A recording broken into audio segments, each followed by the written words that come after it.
Welcome, Slayer the Alchemist, and welcome to another edition of Sabbath Sunday. This is where Darin and I get together with you on Sundays to talk all things Black Sabbath. And for today's episode, we were kind of surprised we haven't done an episode on this yet. It was probably in the back of our minds, and then we just sort of forgot about it. But we are doing our 10 deep cuts from the Ozzy era. So 10 songs. I guess maybe our definition, maybe Darin will say what his definition of a deep cut is. For me, a deep cut is something that doesn't get played, something that didn't get played live at all or barely at all. Maybe not the first song you think of when you think of a particular album or a particular era of the band. So we've got 10 of them here for you. And I didn't put mine in any particular order. They're in kind of a rough order. So we're going to start with number 10. Darin, what's your number 10? Well, I'm going to come out swinging the chain. Never Say Die, swinging the chain. I don't think it gets any deeper of a cut than that. Bill Ward singing. It's the last song on the album. When I was younger, I don't even think the first 5 or 6 times I listened to the album, I even got that bar. I think I heard Breakout, and then I would take the needle off the record and put it away and move on to something else. So it was like I had the record for a while before I actually even got all the way to the end of side 2 and heard Swinging the Chain. As time has gone on, it's become one of my favorite songs on Never Say Die, and I guess it's because of the one that it's the one that I'm less familiar with. But I love Bill's voice. I love him singing. I think the riff is cool. I like his lyrics. I think it has a different vibe, not just musically, but just conceptually than every other song on the album. And there's a lot of things I don't like about Never Say Die. Never Say Die is of the Ozzy era. It's my least favorite. I do like it, but it's my least favorite. But I will say that Swinging the Chain, I would rank up. Well, it's in my top 10 of the deep cuts. And when I qualify a deep cut, and it's getting harder and harder anymore because, like you said, it would be one of the songs that wouldn't be maybe on a greatest hits album. But now it's like when you're talking about, most of my list is compiled from volume 4 to Never Say Die. I don't have anything actually from the first 3 albums. Mostly because I don't really consider there being any deep cuts on those albums. I think every song is a main song. I mean, I was going to put After Forever or Lord of This World, but I mean, I can't honestly consider them deep cuts anymore. Maybe back in like the 80s I could have, but not anymore. Because they've played pretty much every song from those 3 albums. Yeah. I mean, those at are this just point. very popular albums. And then now in the advent of satellite radio, I mean, some of the songs on my list are actually a couple of the songs on my list are actually played on satellite radio. But yeah, I mean, I'll hear Lord of This World on satellite radio, driving to work in the morning. In the middle of the afternoon, I'll hear Into the Void. I mean, they're just not deep cuts anymore. But I will not hear Swinging the Chain. I look forward to the day that I do, but up until now, I have not. So really in no particular order, random order, but I want to come out Swinging the Chain. So Swinging the Chain is at number 10 for me. Good one. That one almost made my list, and it's funny. People will have already seen the video that we did on the Reunion album, and we were talking about how back in 1998, this was the infancy of the internet, basically, and you didn't have YouTube, you didn't have all this stuff.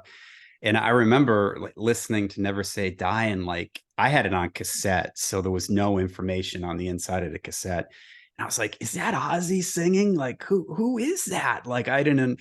And I remember getting when I first got on the internet, the Joe Sigler's Black-Sabbath.com site has basically been around since the beginning of the internet, and that was like always top of the frequently asked questions: who sang Planet Caravan, who sang Solitude, and who sang Swinging the Chain? Because does it even say on the album, does it say Bill Ward on vocals on that? Does it credit him for the vocals on that? That's an interesting trivia question. I have it here. I can look.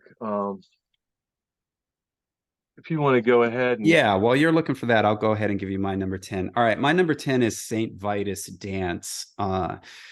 I don't think they've ever played that live, have they? If they did, Not that I've heard. right. And No. it's kind of a weird little number. It's not very long. It's kind of short. It kind of hits you, comes and goes kind of quickly, and it sort of sits in the shadow of Under the Sun, right there at the end of the record. So I think it's a cool one, and it has kind of a uh, upbeat kind of feel to it, like a rockin' upbeat feel to it. So it's one that if they had wanted to, I think they could have played that live even during the reunion, the last 25 years or so since Sabbath has reunited. It could have been a fun one that they could have pulled out. So yeah, Saint Vitus Dance. That's my number 10. No, it doesn't have anything on the album. No, I have the 2016 Rhino reissue. I just happen to have that nearby. Um, and there is a gatefold with liner notes, but as far as the inner sleeve is concerned, the original inner sleeve, which is reproduced for this Yeah. reissue, doesn't have anything about Bill singing. So yeah, I mean that was kind of like reasonable question. Who is singing? Yeah, and he doesn't Would they have even. assumed it was Bill Ward, or I mean, if you didn't know any better, I think I but no. knew that he sang "It's All Right," but I don't know if I made the connection between Bill's voice on "It's All Right" and the way he sings and swinging the chain, because he sings it really differently. "It's All Right" is a ballad. He's a little bit lower in his voice, his range, and swinging the chain, he's kind of belting. So yeah, it was kind of confusing. But all right, what do you got for your deep cut number 9? Number 9, my beloved Technical Ecstasy. I always talk about how much I love Technical Ecstasy, and I think the last couple times we did some rankings, I kind of omitted some songs from Technical Ecstasy. I'm not really sure why, but I wanted to make up for that here with this list of deep cuts, and I've got at number 9, "You Won't Change Me." Great song.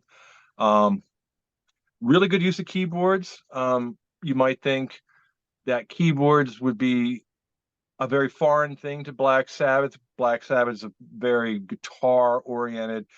When you're talking about the signature sound of Black Sabbath, of course, it's Iommi's guitar, it's Geezer's bass, it's Bill's drums, Ozzy's voice. And a lot of people don't like the keyboards, but I think the keyboards, when they first came um, into the studio with the band, say Sabbath Bloody Sabbath, and they kind of gradually started to become more prominent. Jez Woodruff came into the band on Sabotage, a very competent keyboard player. Had a lot of good ideas as to how to integrate keyboards. He did it really well on Sabotage. But he really had played an active role with the band on Technical Ecstasy. And I like the way that the keyboards are in "You Won't Change Me." It starts out kind of creepy, Yeah. creepy, dark keyboard sound, and then it has that really. It's a doom riff. It's a heavy riff. I mean, certainly the people that the Technical Ecstasy naysayers will often say that, oh, it doesn't sound anything like the original Black Sabbath. But I think that when you talk about this particular song and that intro riff, or that riff that the song starts off with, is very, very doomy, very heavy, very Black Sabbath. I like the lyrics. It's one of my go-to songs on Technical Ecstasy, and for sure it's a deep cut. I mean, you're not going to hear this on anything. Yeah, Um, good it's pick. satellite Yeah. radio.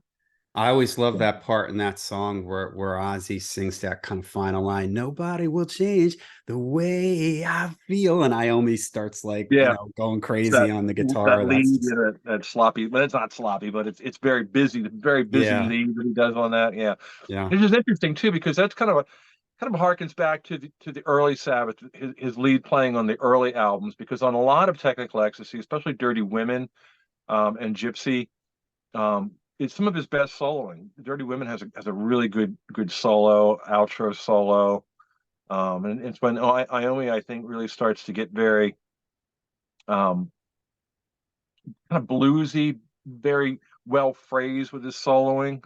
So it's kind of cool to hear that busy, just, I don't know if you want to call it frenetic kind of Yeah. solo in that song. So it's pretty cool. Yeah. Okay. My number nine is from Sabbath Bloody Sabbath, Looking for Today. Uh, that's another one. Have they ever played that live? No. Yeah. I always like the melody line in that, especially at the end of the song when Ozzy just does it, looking for today, looking for today. And he just kind of keeps repeating that phrase. And I've just always liked the feel of it. And I think that it's a cool, kind of forgotten one on Sabbath Bloody Sabbath. So for me, looking for today, number nine. Great pick. Number 8 for me is Shockwave. I like that song a lot. It was one of the ones that I gravitated to when I first got Never Say Die. When I got past some of the things that initially kind of put me off, I I got into Shockwave because I thought it had more of a rock sensibility to it as opposed to some of the other songs prior to that on side one. So side two, I think I favored just a bit more than side one when I initially got the record, and it's pretty much because of Shockwave. And I still like the song. I look forward to when Shockwave comes on, or when I flip the album over and start side two with Shockwave. I like the riff. It's a really cool riff. I like Ozzy's voice, and it's just a cool song.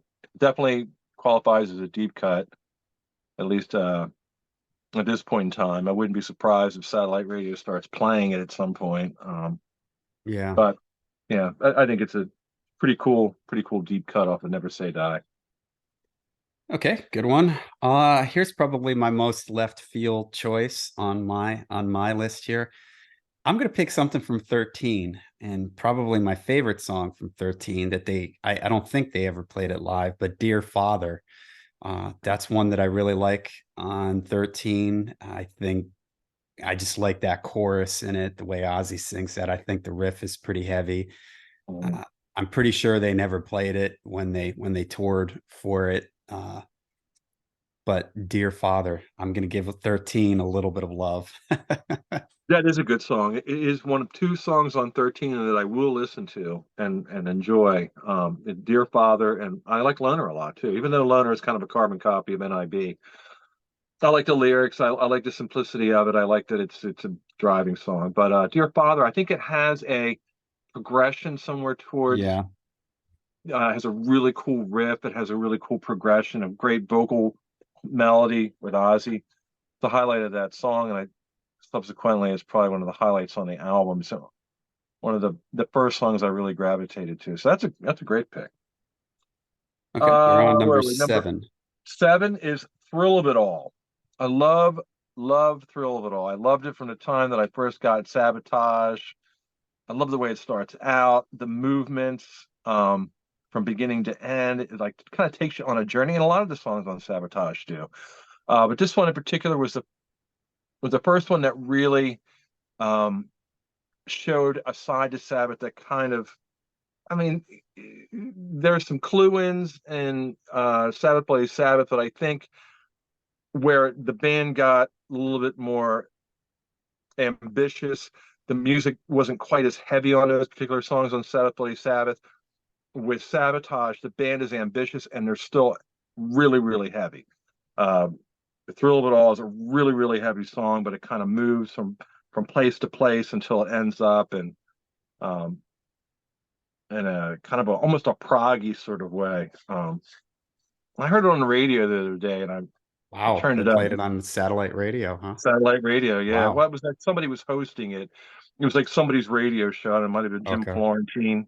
Jim Florentine, from the metal Yeah. show. Yeah. He has a show on satellite radio on Thursdays, and they'll replay it at various times, random times throughout the week. But he tends to favor Sabotage. I'm pretty sure he was the one who played it. So I heard it. And I'm like, I mean, I'm very familiar with the song anyway, but then I heard it, just hit me in the right spot. I'm like, wow, this is such a great song. This is one of my favorite songs of the Sabotage, and it is. But there's a lot of other great songs on Sabotage, and another one that made my list too. So, but anyway, for number 7, Thrill of It All. Just Okay, keep these my coming. number 7 is from Technical Ecstasy, Backstreet Kids. Yeah. Uh, great album opener. Did they ever play this one live? Not that I'm aware of. Yeah, and it's kind of surprising, right? You could sort of picture this being like a good show opener because it's really driving. That main riff is just really, they're just really locked in and really tight. And the way it's sort of the keyboards in there, and that's that middle section, and it stops and changes the feel. It's Yeah. very dark in the beginning, and then it sort of gets a little uplifting towards the middle of the song. So yeah, one I've always loved. It just hits you, man. It just comes right out of the gate, Yep. right in on that riff. So number Great, 7 for great, me, Backstreet Kids. great album opener. Great tone with Iommi. I like the different movements within the song. I like the autobiographical nature of the song. It's great. I mean, I know that there's a lot of people that dislike Technical Ecstasy, but I think that a lot of it has to do with the reputation that it has. And we've talked about this before when people, are getting into Black Sabbath, and maybe somebody recommends Black Sabbath to them and says, you need to listen to these albums first. And then after that, the other stuff's not that great. But I know that you and I share a sensibility regarding these songs and these albums where we would buy them. We got into them, these albums. We bought them at random times. Like you had Volume 4, I think, before you might have had Sabbath Bloody Sabbath, Mhm. and I had Master of Reality, and then I got the first album. Well, going back to the beginning, I had Never Say Die when it came out, but I've talked about it a few different times where I just really couldn't wrap my head around it. It wasn't what I thought Black Sabbath was going to sound like. So I put that aside, and then Blizzard of Oz came out, and then from Blizzard of Oz, I wanted to get back and check out Black Sabbath, and I got paranoid, and then Master of Reality, I guess, but I was all over the place. And then so where Technical Ecstasy fell wasn't necessarily one of the albums that I was told wasn't good. I just I think I know I got Technical Ecstasy the same time I got Sabbath Bloody Sabbath, and I thought the two albums sounded pretty similar to one another, actually, to me at the time. So I didn't go in with a prejudice that a lot of people, I think, go into when they listen Yeah, to Technical Ecstasy. So yeah, I mean, there's a lot of great songs on it. for sure. Okay, you're number 6. Number 6, I'm going to stay with Sabotage, and I'm at Megalomania. That is like an epic. I think we even did a show on. Did we do epics Yeah, I think so. videos? Yeah. Yeah, and I'm sure that Megalomania made one of my picks as a Ozzy era epic, if there is such a thing. Well, the way it starts out, again, this is another song that has a lot of different movements, but it all culminates to a really heavy riff, real rich, great Iommi riff, a big tone, and of course it has an intro. It kind of takes you on a journey. Um, Again, it's not a song that I think is one of the standout tracks. Maybe it is to some people. I think overall it wasn't a live song. They did play it on the Asbury Park. They did Yeah. play it on the '75 tour, um, but with varying degrees of success. And I think it was. I have a few shows from '75, but I think it was dropped after a certain point in time because of Ozzy with Yeah. his voice and having to get in that higher range. But there's some pretty decent boots of it. It's a great song. Um, yeah, I think it's a deep cut. So that comes in at number 6 for me. Megalomania. Yeah, I tried to go with ones that I thought that felt like a deep cut. Plus, if I could find one that they didn't play live, that for me was another thing that I tried to go for. So my number 6 pick is also from Sabotage, is The Writ. Yeah, And imagine, if you will, let's say when Black Sabbath got back together in '98, if it was kind of like when they were doing the Heaven and Hell band, where it was like any song was on the table. There was nothing that was off the table. Imagine when Ozzy got back, if he could have sang anything from those first 8 records, and they were pulling out all kinds of deep cuts. Imagine the lights go down and you hear all that laughter, and then the yeah, scream, and then a spotlight on Geezer when he starts playing that ominous yeah. kind of bass. I mean, how cool would that be? That would have been awesome. And then Ozzy coming in. What kind of Yeah, people do you think we are? Real, high yeah, pitched voice. yeah. Yeah, it would have been awesome. Yeah, that Yeah. would be amazing. So I always dug that song.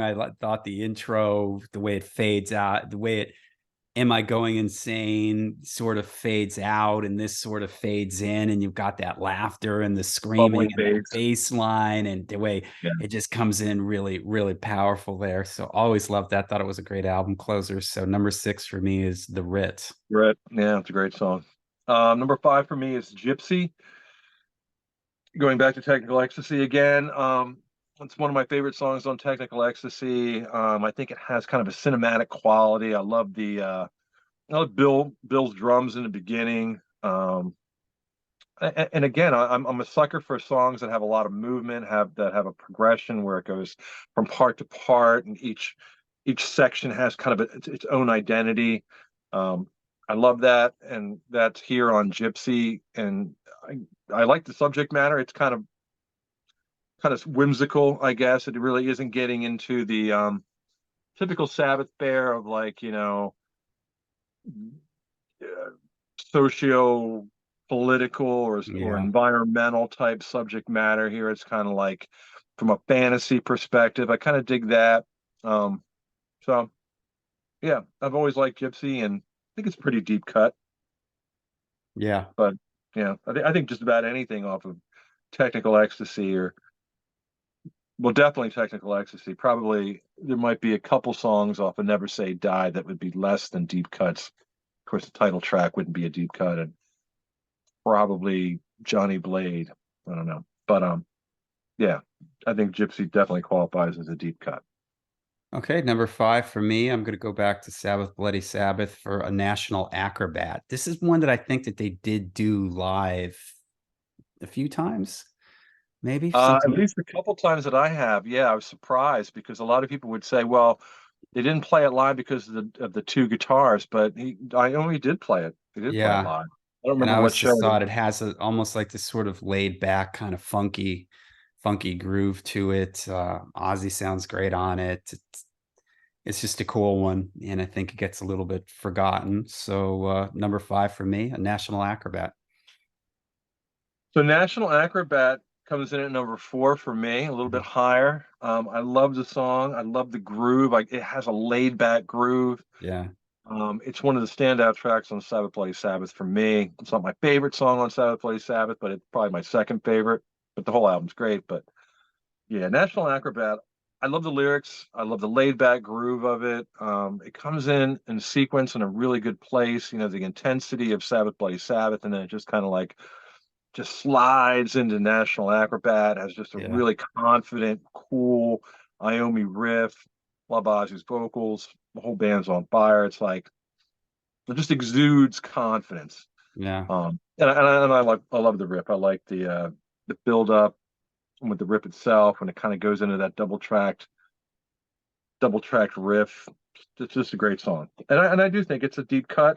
It's a popular song. So, I mean, people are familiar with it. Among Sabbath fans. I mean, I guess any Sabbath fan would know any of these songs, but even a casual Sabbath fan, I think, would probably be familiar with National Acrobat.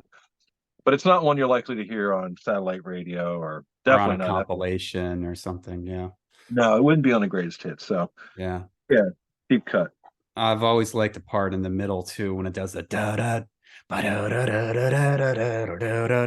I Yeah, want you to listen. yeah, That's great. great. Okay, number 4 for me. All right, it's hard to find anything from the first 3 albums, but I picked Planet Caravan. Uh, that's one that, again, the first 3 records is pretty much like everything has been played on those records. And have they ever done Planet Caravan with the reunion point from 98 on when Ozzy got back with them?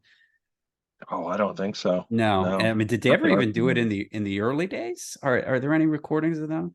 No, Yeah, so it's another not that one I have. that's never been done live, and it's kind of funny because that song has taken on a little bit of its own life. Like Pantera did a cover of it, and it is one that I could see them doing it, and I could see, you know, maybe some visuals going, some psychedelic space, images of space and everything. And I could picture it kind of Yeah, working live. So it's kind of surprising that being that they can't in the last like 15 years, it's like they couldn't seem to do much past the first three records. I mean, I'm surprised. Heck, they even did Sleeping Village at one point, didn't they?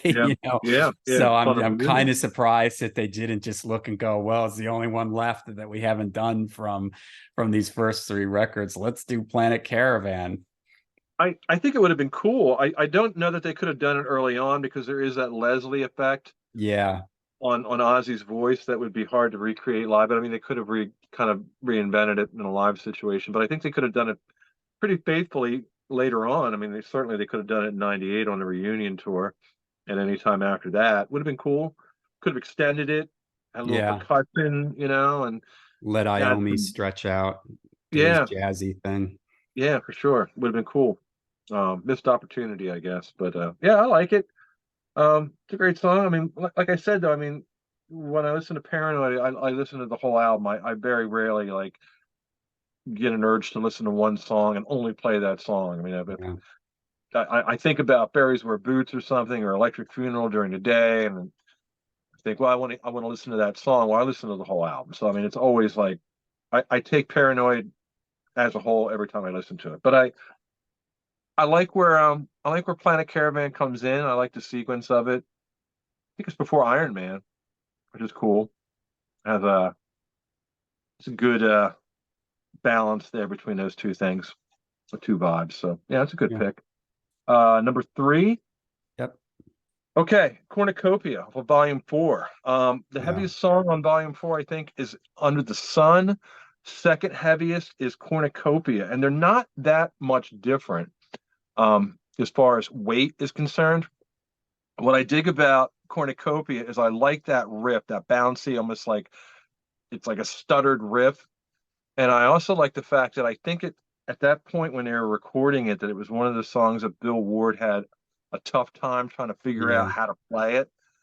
And he was really self-conscious. And I think, the influence of whatever it is they were doing at the time kind of made him a little bit paranoid. And I remember reading that he thought he was going to be fired because he couldn't get that beat right. And he got really upset and left the studio, went up to his room, and they were recording the record playing. I think they were staying at the DuPont Hotel or something in California. And he got really upset and was thinking that he may be getting fired from the band. I yeah. think I read that he might have called his wife and said, "Well, I might be coming home sooner than expected because I think this is it. I think I'm fired from the band." And then a few hours later, he saw the band downstairs or eating or hanging out, and they were just like, "Oh, hey, Bill, what's going on? Oh, are you guys okay?" And like, "Yeah, yeah. You want to give it another go? Okay." And they went back in and did it really well.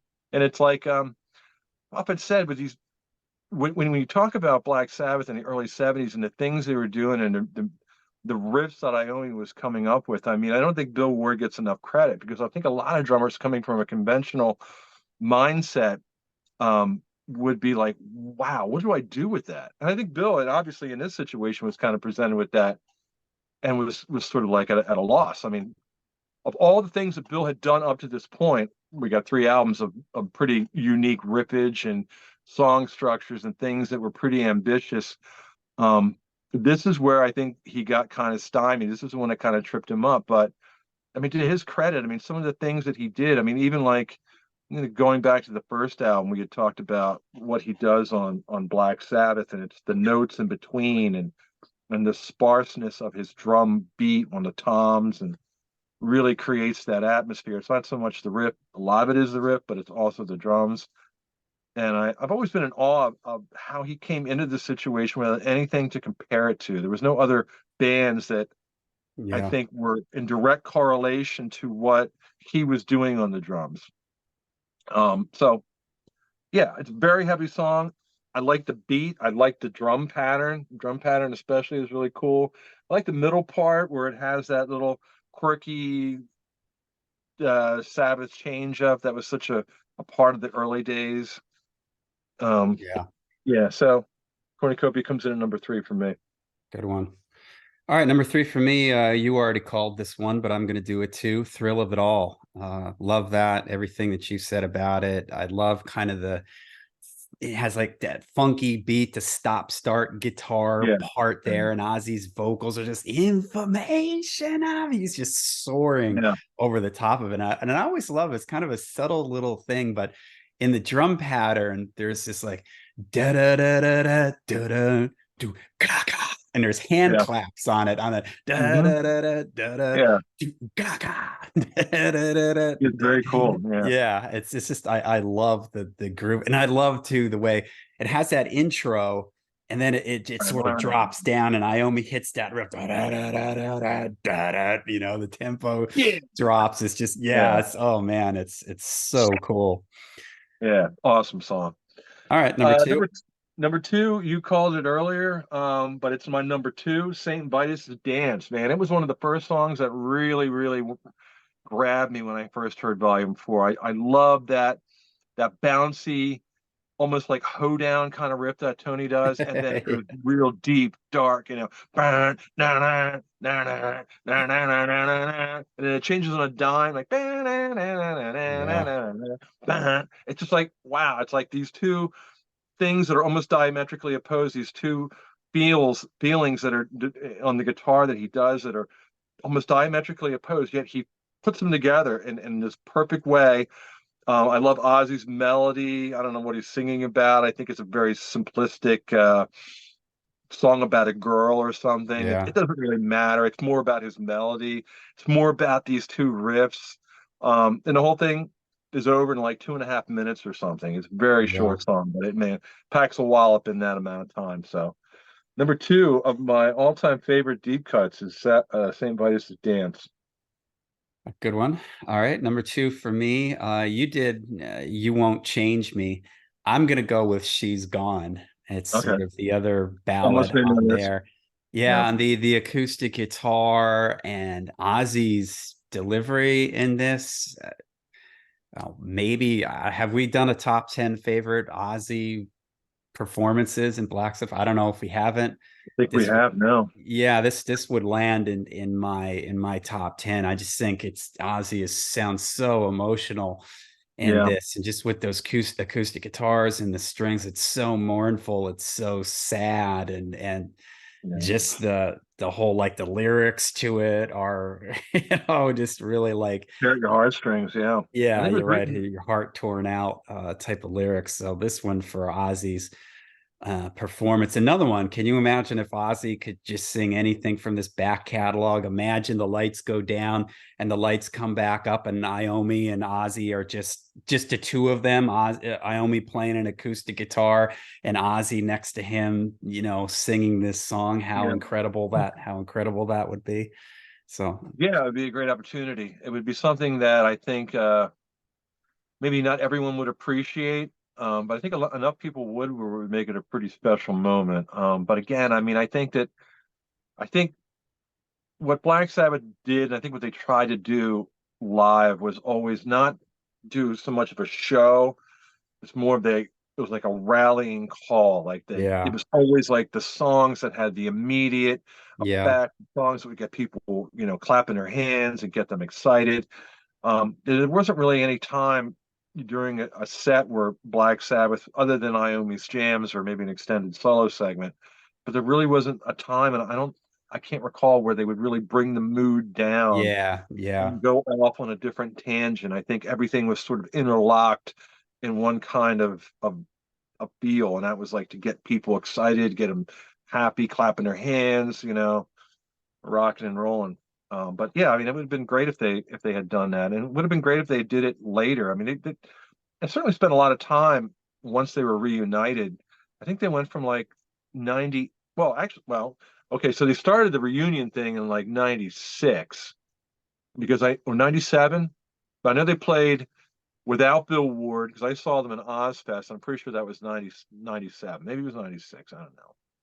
But when Bill Ward came on board finally, and that was like 98, I think. And then they did a tour for Reunion 99, and they were going pretty steadily from that point on, I think until what, 2015, or at least I know they were going steadily until 2005, and then I think that they kind of like took a break, right, and then off and on from that point Yeah. on. But at any point after 1998, I mean, they could have like said, okay, we're going to do 2 nights at Madison Square Garden. We're going to do 2 nights here, or a big city, and they could have done one night where it was all like the greatest hits, and the second night where it was like deep cuts or songs that had a little bit more um, of a like Different feel different or vibe, something. different Yeah. feel from like what they were doing the I first mean, time around in the changes 70s. changes sort of had this resurgence. If you remember when Yeah, Ozzy and his daughter sang it together and stuff like this, yeah, like changes sort of took on this new life. I guess stranger things have happened. yeah, right. Right? I Changes to think come change. back. The pilot on Never Say Die, that image has almost Yeah, become like one of their top images, now with the band. So strange things do happen. But yeah. okay, what do you got for your number one deep cut? Number one, I have, and you mentioned this one too. "Looking for Today." I love, love, love this song. It's my favorite song on Sabbath Bloody Sabbath. It's not necessarily one of the heavier ones, but I love the progression. I love the way, and this is the first album. There's such a shift in the way that Black Sabbath started to write songs, the way that they started to produce the songs with the use of different instruments and different textures and layers. And I think the song that they did this best on is "Looking for Today." I love the pre-chorus. Of course, the chorus was like, look, it's "Looking for Today." That's the chorus. But prior to that, the Yeah. part right before that, when he's like, when the lyric is "Everyone that sits on top Everyone of that you stands on on top top," of you. and it Yeah, has that's that great. flute. It has that flute in the background. It kind of sounds dated, but it's still it like I get the chills. I just love that. I love the Yeah. way that everything is so integrated, and things accentuate a vocal, like that flute accentuates the vocal line, and the way that whole progression of melody is accompanied by the instruments that are sort of in the background, but they're audible enough. They're mixed well enough where everything is you hear it all. I just love the song. And like a lot of the songs that I pick for my deep cuts, I like the progressions. I like a song that has different parts to it that all fit together. But there's like with "Looking for Today," it starts out, it's kind of bouncy, boom, boom, boom, boom, boom, boom, bounce, down, Yeah. down, da, da, da, da. It's kind of like a happy, and then it gets into like almost that kind of like it's a little sad. It's kind of mournful, but I like to consider it more of an introspective type of pre-chorus, and then gets into the chorus, and then it goes right back into the beginning part, the bouncy part. It's just a really good progression from part to part. There's some repetition in it, but I think the way that the parts are structured, those three parts, I think that it almost demands to have that cycle repeated again once it gets to the chorus. Anyway, I love "Looking for Today." Anytime I listen to Sabbath Bloody Sabbath, I always look Yeah. forward to hearing that song, and I always turn it up. And yeah, it's great. Number Great. one, deep cut for me. Yeah. "Looking for Okay, my Today." number one, this wasn't on your list, but you mentioned the song Johnny Blade. Always loved the Johnny Blade. I love the feel in the beginning. I absolutely love the he's the one who should be afraid. That part in this, that's just my Yeah, favorite great. part in that song. Maybe my favorite. Yeah, I'm gonna say it's my favorite song on Never Say Die. Uh, I just love it. I love the feel of it. Bill's drums, like in the verses, he's kind of like playing Yep. that busy snare drum thing, and Hmm. it's just a lot going on in the song. And the keyboards are really cool, and I love the subject matter. So yeah, Johnny Blade. It's always been a highlight for me from Never Say Die. Shame it's never been played live. That's another one that I think people if they were to roll into that, imagine Bill Ward doing his drum solo. When he ends his drum solo, he starts playing that snare pattern and Yeah. that rhythm. And all of a sudden the band comes in on Johnny Blade. I mean, Black Sabbath fans, their heads would explode. Yeah, you To have to get hear the something keyboards in like there that. too. Yeah, you have to get the keyboards in there too. When Bill's doing the paradiddles on the snare, you'd have to Yeah. get that John Harry. And who was doing? Was it Adam? Was it Adam Wakeman was doing the keys for Sabbath at that particular time? I think so. Yeah. I think Adam Wakeman was doing keys for Ozzy and Sabbath, and I'm pretty sure the last time I saw Sabbath was on the end. I think it was Adam Wakeman. Um, Pretty accomplished keyboard player. I mean, obviously he's Rick Wakeman's son. I'm sure he could have handled that part. But Don Airey, man, Don Airey, he's amazing. I mean, having seen him recently with Deep Purple, I mean, he's like, I mean, no one touches John Lord, but Don Airey comes Yeah. damn close. So yeah, it would be cool to hear that. Not a chance now. The band's done, but I mean, Yeah. yeah, looking back on all the time that they could have done it, it would have been. It's fun to think of the songs they could have played, like you started. What I think about the lights coming. There's a spotlight on Tony, and he's playing, this part, and Yeah. then all of a sudden, yeah, it's fun to think of it. Theater of the mind, and put them on stage in your mind, and have them recreate these songs live. It would have been really cool, but it never happened, unfortunately. Johnny Blade almost made my list too, but I picked Shockwave. It was like between there's three songs that I kind of struggled with a little bit. It was Johnny Blade, Junior's Eyes, and Shockwave. But I thought of the three, I like Junior's Eyes probably the best of all Yeah. three. Yeah. But I think that's kind of a popular song. Um, and I think that Johnny Blade is probably almost as popular as Junior's Eyes. But I thought of the three, probably the most obscure would be Shockwave. But all three of them are great songs. So I mean, Johnny Blade is very cool. Junior's Eyes was really I was kind of like Shockwave or Junior's Eyes. But Junior's Eyes. Everybody knows Junior's Eyes. Everybody knows Shockwave too. But I think that Yeah. that Junior's Eyes would come up in conversation before Shockwave would. So that's kind of what eliminated Junior's Eyes for me. But yeah, that's some great songs on Never Say Die. Um, Well, for Good everybody out album. there, we did a video and in defense of Never Say Die. You can check that out. We had some special guests with us, John McEntee and Steve from his record store. Has a YouTube channel too. So there were four of us going to the defense of Never Say Die. But in the meantime, you can check out that episode. Let us know what you think of our deep cuts. What are some Ozzy era deep cuts for you? We're going to go and do the other eras too, do some deep cuts from those. But let us know what you think of our picks. What will be some of your picks for some Ozzy era deep cuts? And we'll see you again at the next Sabbath Sunday.